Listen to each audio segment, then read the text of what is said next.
तुम्हारे खून का उबाल ठंडा तो नहीं हो गया? आधा घंटा बैठ जाओगे ना, आधे घंटे में प्यास तो नहीं लगेगी। जय भीम, जय भारत, जय मंडल, जय जोहार, जय संविधान। मुझे मीडिया के साथियों ने कहा कि हमें इतनी उम्मीद नहीं थी कि इतने लोग आएंगे।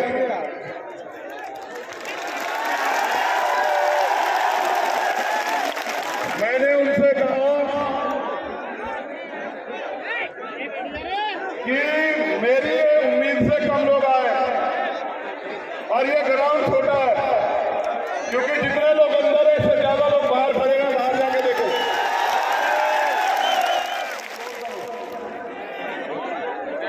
मैं मध्य प्रदेश आया 2 जनवरी को, ओबीसी महासभा का आंदोलन था। एयरपोर्ट में जैसे हमारे लोग स्वागत में खड़े होते हैं, पुलिस के लोग खड़े थे।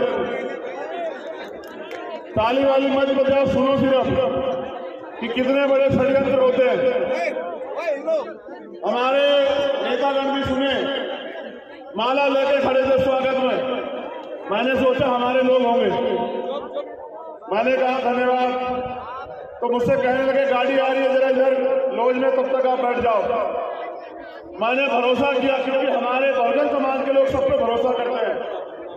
भरोसा किया, उनके कहे से बैठ गया तो मुझे महसूस हुआ कि ये हमारे लोग नहीं है। बाद में पता चला कि वो पुलिस के लोग थे। उन्होंने मुझे 12 घंटे डिटेन रखा एयरपोर्ट पे।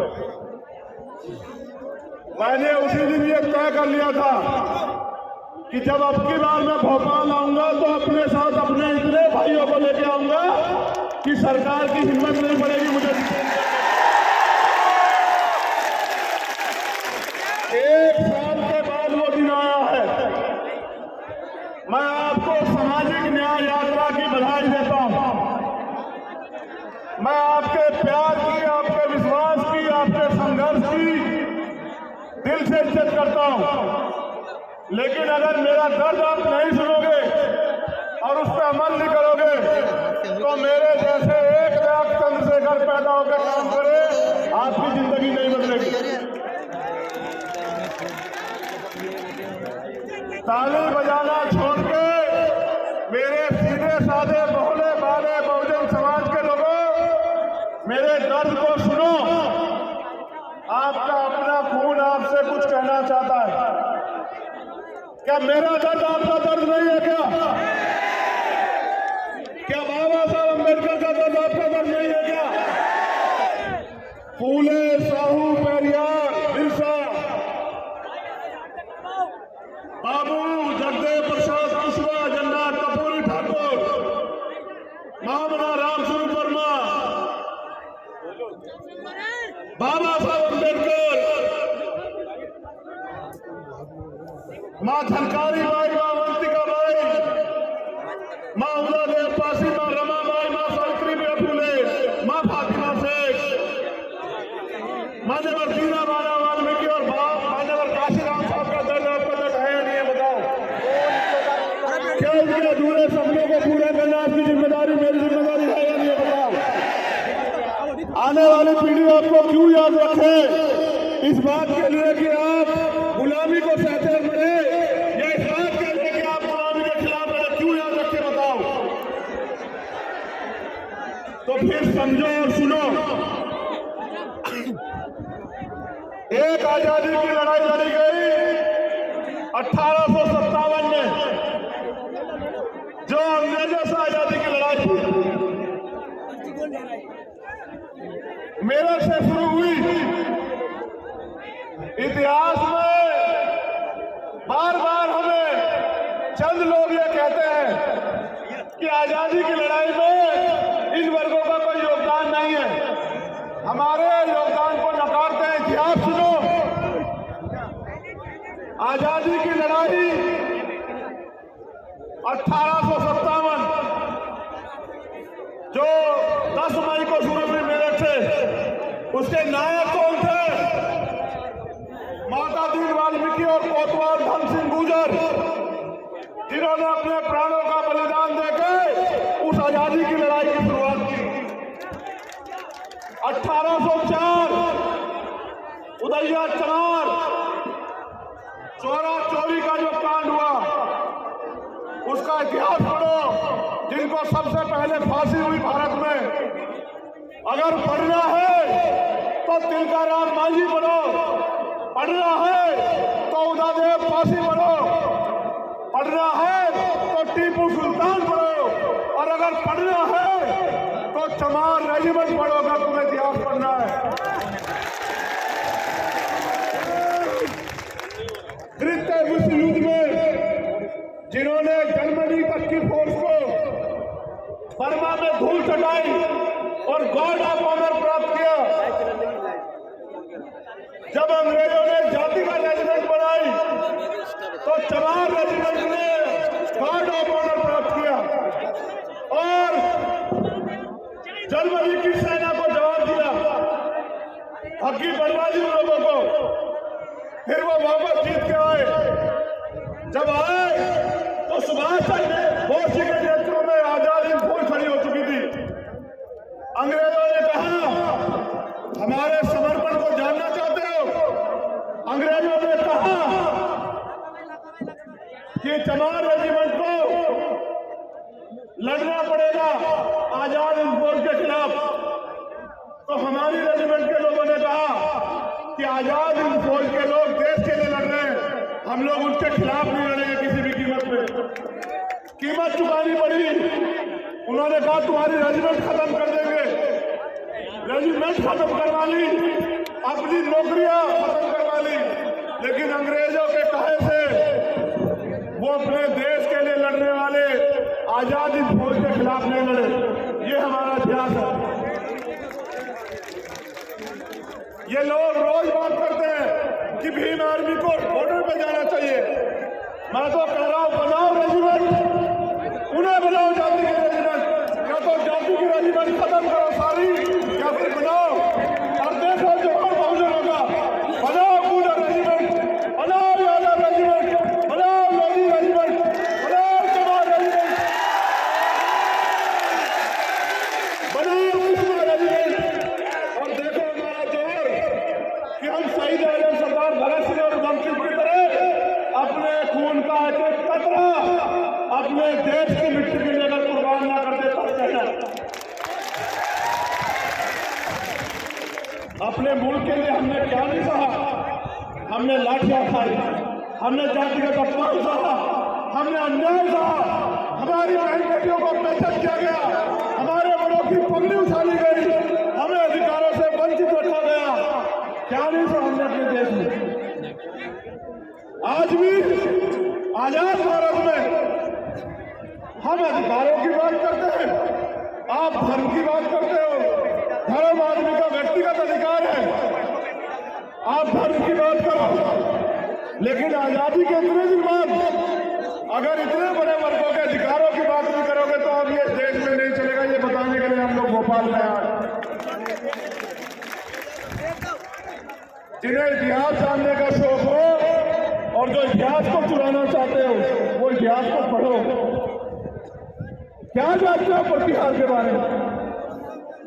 ठीक है, क्या जानते हो सम्राट वीर भोज गुजर के बारे में? क्या जानते हो? तुम्हें नहीं पता इतिहास, क्योंकि इतिहास लिखा तुम्हारे लोगों ने। मैं धन्यवाद देता हूं साथियों का जिन्होंने पिछले आंदोलन किया, मेरे लोगों को भारे मंचों से गालियां दी, अपमानित किया, हमारे अधिकारों के खिलाफ बड़े बड़े नारे लगाए। मैं उनसे अपील करूंगा भाइयों, आप दीर्घायु हो, आपकी लंबी उम्र की मंगल कामना करता हूं। एक दो बार और बड़े पैमाने का आगे आंदोलन करो, जिससे मेरा टूटा फूटा बहुजन समाज एकजुट हो जाए। तुमने एक आवाज लगाई, आज ये मंच देखो, तुमने एक बार मेरे हमारे अधिकारों के खिलाफ आंदोलन किया। मैं आपका स्वागत करूंगा, आप पुनः आगे करो मेरे भाइयों। आप दीर्घायु हो, आपके लिए मंगल कामना है। जो काम मैं नहीं कर पा रहा था वो आपने करके दिखाया, आपका कोटि कोटि धन्यवाद।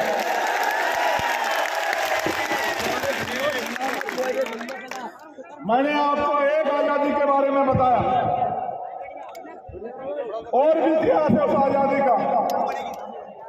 दूसरी आजादी तब मिली जब बाबा साहब अम्बेडकर ने भारतीय संविधान में कमजोर वर्गों के आगे बढ़ने के लिए रास्ते खोले। आजाद प्रदेश 1947 में हुआ, लेकिन असली आजादी उन 26 जनवरी 1950 को संविधान लागू होने के बाद मिली। अगर हमारा राष्ट्रीय पर्व है तो वो 26 जनवरी 1950 है। दूसरी आजादी मिली, लेकिन आजादी अभी साथियों अधूरी है। मेरी बात पे गौर करो कि जब देश आजाद हुआ, अमीर अमीर रह गया, गरीब गरीब रह गया। आजादी से पहले गैर बराबरी पर आधारित व्यवस्था थी। उस व्यवस्था में अति पिछड़ों, जिनको आज के पिछड़े कहते हैं, जिनको आज के अनुसूचित जाति जनजाति कहते हैं, उन लोगों को राष्ट्रपिता ज्योतिबा फूले की किताब गुलामी में शूद्र कहा गया, अतिशूद्र कहा गया। उनको पढ़ने तक के अधिकार नहीं थे। वो आजादी जो मिली, उसका फल तब मिलेगा इस समाज को जब ये समाज राजनीतिक हैसियत बना के और भारतीय संविधान को पूर्ण रूप से लागू इस देश में कराएगा। जिस दिन भारतीय संविधान पूर्ण रूप से लागू होगा, उसी दिन असली आजादी हम लोगों को मिलेगी। और याद करो बाबा साहब अम्बेडकर की वो बात जो उन्होंने मुझसे, आपसे, हम सब लोगों से कही कि बड़ी मुश्किल से तमाम तरह के अन्याय, आरोप, अपमान और आपके मेरे जैसे 4 बच्चों की कुर्बानी देके बाबा साहब अम्बेडकर उस कारवां को यहां तक लेके आ पाए थे। उन्होंने अपील की मुझसे और आपसे कि इस कारवां को पीछे मत जाने देना। मेरे बच्चों, मैंने बहुत अपमान सहा, आज कारवां पीछे जा रहा है। समाज की निगाह आप योद्धाओं पे, जो इस मंच में बैठे और जो वहां बैठे, मैं जितना सम्मान इनका करता हूँ, जितना आपका भी करता हूँ, उसका भी करता हूँ। जो वहां दीवार पे खड़ा है, जो वहां गाड़ी में बैठा है, मैं उसका भी बहुत सम्मान करता हूँ। वो बात बाबा साहब ने उन लोगों से, सब लोगों से कही जिनको उनके ऊपर उम्मीद थी। आज नौजवान साथियों के साथ हमारी माताएं बहनें धूप में बड़ी मेहनत से बैठी हुई। मैं धन्यवाद देता हूं हमारी जो महिला नेता इस मंच पर बैठी है, मैं उनका दिल की गहराइयों से धन्यवाद देता हूं कि बाबा साहब अम्बेडकर के संविधान से आज जिस महिला को कमजोर कहा जाता था, इस संविधान की बदौलत को समाज की बेटी आज नेतृत्व करने लगे। मैं धन्यवाद देता हूं। मैं धन्यवाद देता हूं उन बच्चियों को, लक्ष्मी को, और एक जो दूसरी बच्ची थी वो बामनिया, खुशी, और वो छोटा बच्चा। ऐ मेरे भोले समाज के लोगों, वो बच्ची 5 साल की समझती है, आप लोग नहीं समझ पा रहे हो। वो 5 साल की बच्ची समझती है कि हमें अपने अधिकारों के लिए लड़ना है। आवाज नहीं आ रही है?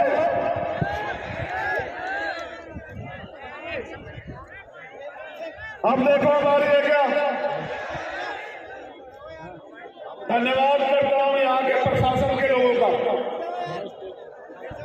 यहाँ के पुलिस के कर्मचारी अधिकारियों का। पिछला मुकाबला मुख्यमंत्री जी से था, इस बार आपके सम्मान में कह रहा हूं, एक व्यवस्था नहीं की आपने। अपने रिश्तेदारों के लिए 3000 की फोर्स लगा के व्यवस्था कराते हो।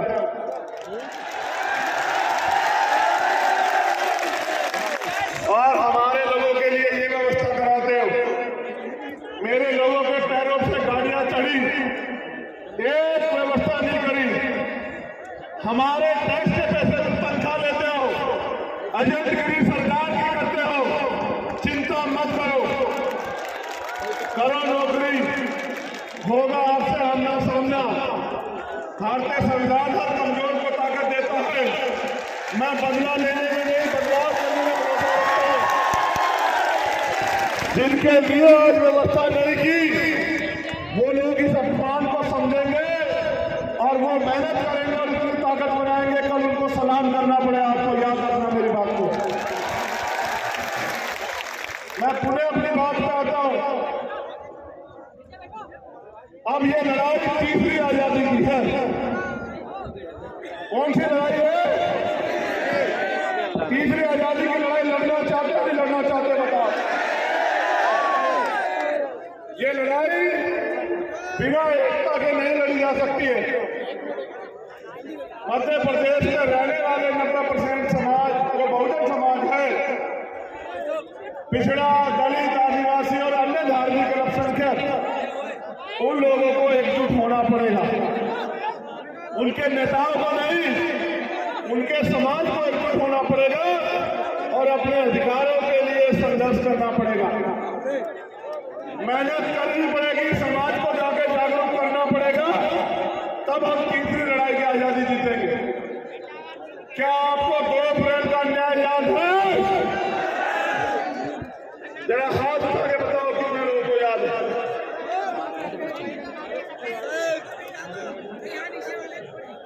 अब तो काम से शुरू बेटा, नालायक लोगों का कोई इलाज नहीं है।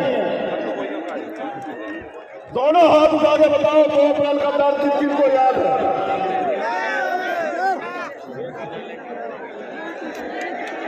खून के आंसू रुलाए सरकार ने,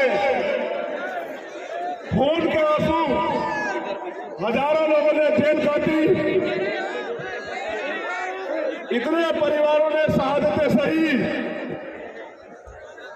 कितने साथियों के बदन पे लाठियों ने खाल उधेड़ ली। हमारा खून बहा मध्य प्रदेश में। 2 अप्रैल के आंदोलन में सरकार के लोगों ने हमारा तमाशा बनाया, हमारा मजाक उड़ाया। हमारे खून पे हंसे सरकार के लोग। यही सरकार थी भारतीय जनता पार्टी की। इनसे बचने के लिए आपने कांग्रेस की सरकार बनाई। उन्होंने भी हमारे लिए कुछ नहीं किया। वो तो अपनी सरकार भी नहीं बचा पाए, अकेले वो सरकार का मुकाबला नहीं भी कर सकते। इसलिए आप बहुजन समाज के लोगों को अपने पैरों पर खड़ा होना चाहिए। हम ही ऐसे लोग हैं जो इनका सामना कर सकते हैं। ये दम अब यहाँ की कांग्रेस पार्टी में नहीं रहा। अब अगर इस निकम्मी सरकार को कोई उखाड़ कर फेंक सकता है तो वो यहाँ उपस्थित मेरा बहुजन समाज है, वही उखाड़ कर फेंक सकता है, कोई उखाड़ नहीं। हमारे हक छीने जा रहे हैं, हमारे प्रदेश में हमारे हक छीने जा रहे हैं, क्योंकि हम लोग एकजुट नहीं है। अगर हमें हक बचाने हैं या हक देने वाला बनना है तो हमें एकजुटता करनी पड़ेगी। क्या आप एकजुटता देने तैयार हो? जो सवाल पूछ रहा हूं उसका जवाब मन से दोगे? अगर पिछड़े वर्ग के भाइयों के अधिकारों पे आवाज चाहोगी तो खून देने के लिए तैयार रहोगे? बताओ, दोनों हाथ उठा के बताओ। अगर मेरे आदिवासी भाइयों पे अन्याय होगा तो संघर्ष करने के लिए, खून देने के लिए तैयार हो? क्या बताओ? और जो यहाँ मेरा आदिवासी और पिछड़े वर्ग का परिवार है, अल्पसंख्यक वर्ग का, मैं अल्पसंख्यक वर्ग के लिए भी पूछना चाहता हूँ, उनके साथ अन्याय होगा तो उनकी लड़ाई लड़ने को लिए तैयार हो या नहीं हो? बताओ। अब मैं इनसे पूछना चाहता हूँ, क्या आप इन दलित समाज के स्वाभिमानी लोगों के हक अधिकार की लड़ाई को इनके साथ मिलकर लड़ने के लिए तैयार हो या नहीं हो? बताओ। अगर ये एकता बन जाएगी, भाईचारा बन जाएगा तो हमारे लोग आगे बढ़ेंगे। मैं खुद अपने भाइयों के लिए एकता को बनाने के लिए हमेशा प्रयास करता रहता हूं। अगर खून भी देना पड़ा तो चंद्रशेखर आजाद का ये वादा, भीम आर्मी का ये वादा, हमारे राष्ट्रीय अध्यक्ष, हमारे राष्ट्रीय महासचिव, हमारे तमाम सीनियर नेता यहाँ हैं, हमारे प्रदेश के दोनों अध्यक्ष, मैं चंद्रशेखर आजाद आपसे वादा करता हूँ, इस एकता के लिए अगर अपने खून का भी बलिदान करना पड़ा बहुजन भाईचारे के लिए तो हम लोग तैयार हैं। कुर्सी की तो क्या हैसियत है, कुर्सी तो बहुत छोटी बात है। हमें दुश्मन की साजिश को कामयाब नहीं होने देना, अपनी एकता बना के रखनी है। आज हम यहाँ क्यों इकट्ठा हुए बताओ? मांग पत्र देने के लिए। जो मांग पत्र मैंने पढ़ा, तुम चाहते हो उसकी मांग पूरी हो? दोनों हाथ उठा के बताओ पूरी हो या नहीं। वो जो वहां खड़े वो बताओ पूरी हो या नहीं हो। ये मांग पत्र तुम्हें क्यों देना पड़ रहा है? क्योंकि तुम्हारा राज यहाँ नहीं है। ये मांग पत्र सरकार को हम लोग 1 महीने का समय देते हैं अध्यक्ष जी। अगर 1 महीने के अंदर हमारी मांगे पूरी नहीं हुई तो हम इससे भी बड़े जन सैलाब के साथ फिर भोपाल आएंगे। लेकिन मुझे आपसे कुछ और कहना है, मुझे आपसे कुछ और कहना है। अगर इस मांग पत्र का मैं घोषणा पत्र बना दूं, अगर अकेले रहोगे तो मांगना पड़ेगा, मांगना ऐसे, और अगर एकजुट हो जाओगे तो ये तुम्हारा घोषणा पत्र हो जाएगा। घोषणा पत्र तुम्हारी जो मांगे हैं वो लिख के तुम मुझे दे दो। और एक स्वस्थ बच्चे को पैदा होने में, इस धरती पे आने में 9 महीने लगते हैं। इस 9 महीने का समय तुम लोग मुझे मेरे साथ संघर्ष करने के लिए दे दो। पहली बात, तुम्हारी जो भी मांग है उस मांग का मांग पत्र बना के मुझे दे दो। और एक स्वस्थ बच्चे को पैदा होने में जितना समय लगता है, मैं 10-20 साल तुमसे नहीं मांग रहा हूं बहुजन समाज के लोगों, उस 9 महीने का समय मुझे दे दो। मैं आपसे वादा करता हूं, आपकी सारी मांगों को 1 दिन के अंदर पूरा करके हम लोग दिखाएंगे, मेरा वादा। और इस मांग से बचे 100 से ज्यादा लोग अगर विधानसभा में ना पहुंचे तो मुझे कहना, मेरा वादा है आप लोगों से। अगर आप 9 महीने मात्र संघर्ष करने के लिए तैयार हो जाओ, 9 महीने का समय देके संघर्ष करने के लिए कितने लोग तैयार है जरा बताओ। चलो हाथ नीचे करो। आपको नेमावर का न्याय याद है? आप गए थे ना मेरे साथ नेमावर? देखो, जब आपका राज नहीं होता तो क्या होता है। मेरे परिवार को नेमावर में जानवरों से भी पूरी तरह अन्याय करके दफना दिया गया और मेरी बहन भारती खून के आंसू रोती रही। हमने मांग की सीबीआई जांच की, खाना पूर्ति की, लेकिन मेरे परिवार को नेमावर के न्याय नहीं मिला, सरकार ने नहीं दिया। क्या आप चाहते हो नेमावर के परिवारों को न्याय मिले? चलो आगे बढ़ो। आज हमारे प्रभारी जी आए हैं और गुर्जर समाज के बहुत सारे लोगों ने मुझे ज्ञापन सौंपे, अपनी तमाम मांगे रखी, पिछड़े वर्ग की मांगे और अन्य मांगे। एक इतिहास की भी मांग है कि भाई हमारे इतिहास को लूटा जा रहा है, चुराया जा रहा है। ये बड़ा भोला समाज है यहाँ मध्य प्रदेश में। मैं उनको ये याद दिलाना चाहता हूं, अगर उनको याद हो, इतिहास से सीख लेनी चाहिए। अपना इतिहास बचाना चाहते हो ना, याद करो राजस्थान में 75 गुर्जर समाज के भाइयों को किस तरह से गोलियों से छलनी करके इस भारतीय जनता पार्टी की सरकार ने खून के आंसू रोने के लिए पूरे गुर्जर समाज को मजबूर किया। याद करो। उन माओ को याद करो जिन्होंने अपने बच्चों को, अपने बेटों को खो दिया। क्या बात करते हो? इंसिडेंट बीत करते हुए तुम्हें न्याय देंगे? इन्होंने इतिहास लिखा तो भी हमें अपमानित किया।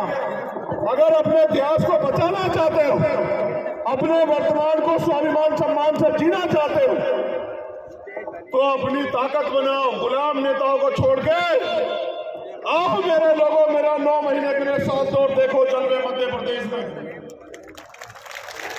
इतिहास भी बचेगा, इतिहास भी बचेगा और इतिहास बनेगा भी। जैसे आज यहाँ इतिहास बना है, हमारे ओबीसी महासभा के लोगों ने मुझसे कहा कि किसी बहुजन समाज के नेता ने, संगठन ने इतनी बड़ी रैली नहीं की। भोपाल में 1997 में माननीय काशीराम साहब भी यहाँ आए थे। मैंने उनसे कहा इससे पहले आप लोग इकट्ठा भी नहीं हुए, आज आप इकट्ठा हो गए हो तो देखो इतनी बड़ी रैली हो गई है। अगर आप इकट्ठे होकर चलोगे तो तुम्हारा राज भी मध्य प्रदेश में स्थापित हो जाएगा। सरकार इतनी डरेगी आज की आपकी रैली के बाद कि कुछ लोग जो मंच पर बैठे हैं, हो सकता है कल उनको भाजपा ज्वाइन करा ले।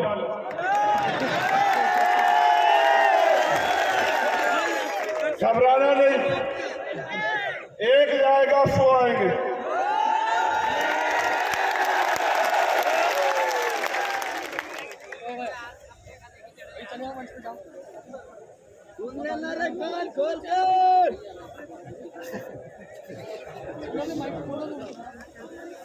मुख्यमंत्री ने अभी घोषणा की, रविदास जयंती के अवसर पर 100 करोड़ रुपए की घोषणा की।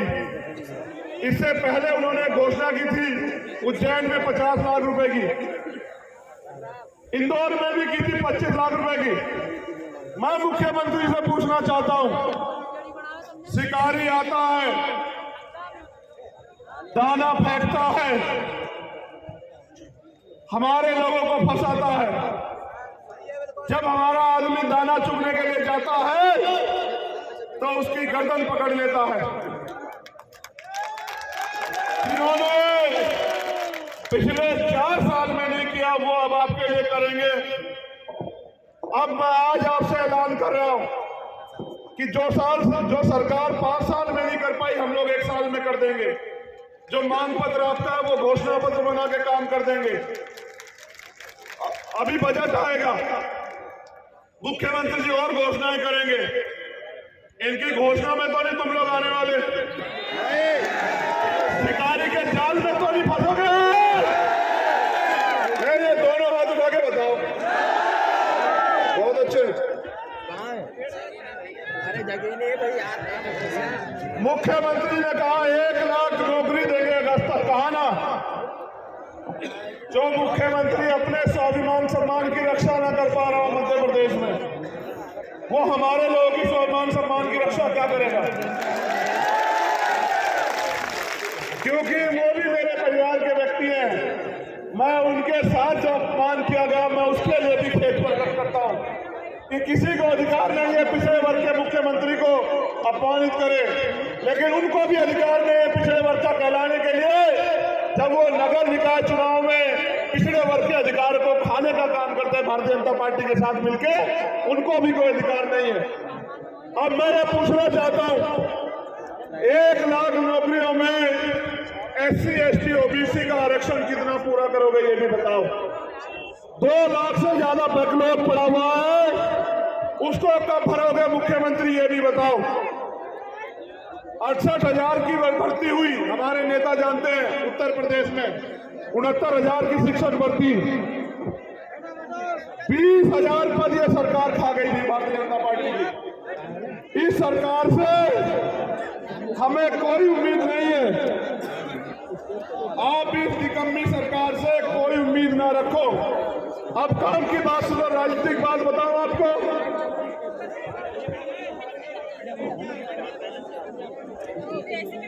मध्य प्रदेश के शिवपुरी में करेरा में 6 वर्ष की मासूम बच्ची से अज्ञात लोगों ने मैं नहीं बता सकता कि क्या हुआ होगा। आप जानते हैं मध्य प्रदेश में हमारे बच्चों के साथ क्या हो रहा है। ये घटना 11/2/2023 की है। अभी तक भी कार्रवाई शायद नहीं हुई। अब मेरी बात पे गौर करो, मीडिया के साथी भी सुन लो।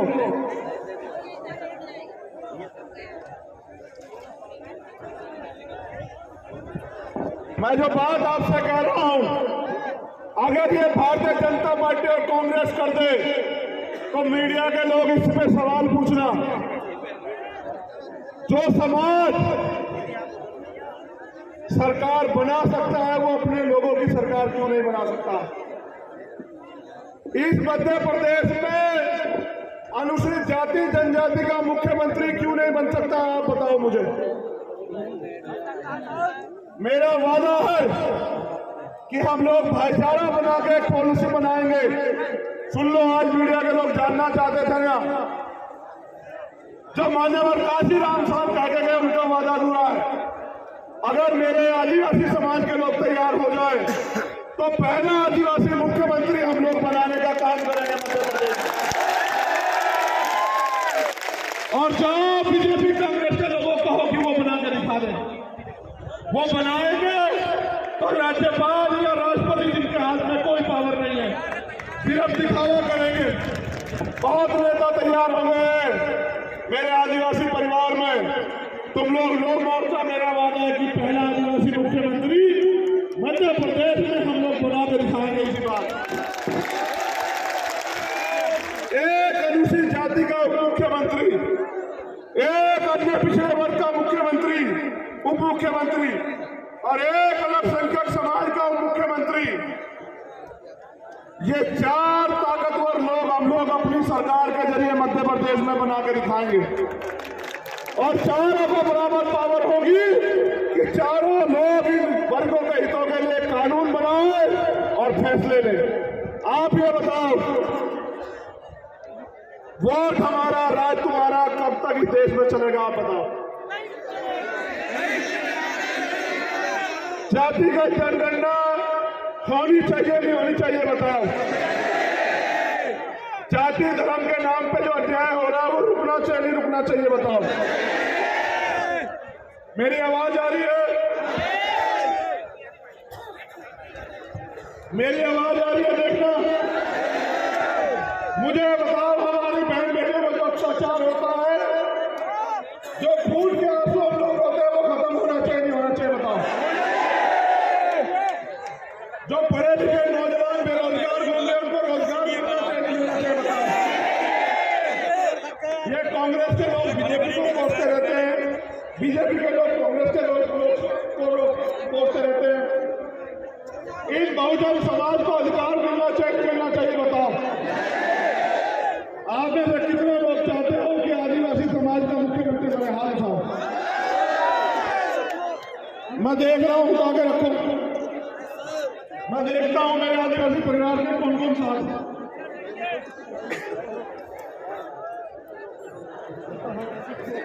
बैठ हाथ नीचे कर लो। तो जैसा मैंने आपसे कहा कि सपने उन्हीं के पूरे होते हैं जिनके सपनों में जान होती है, और पंखों से कुछ नहीं होता दोस्तों, हौसलों से उड़ान होती है। 1 महीने का समय हम लोग सरकार को देंगे कि सरकार हमारी मांगों को माने।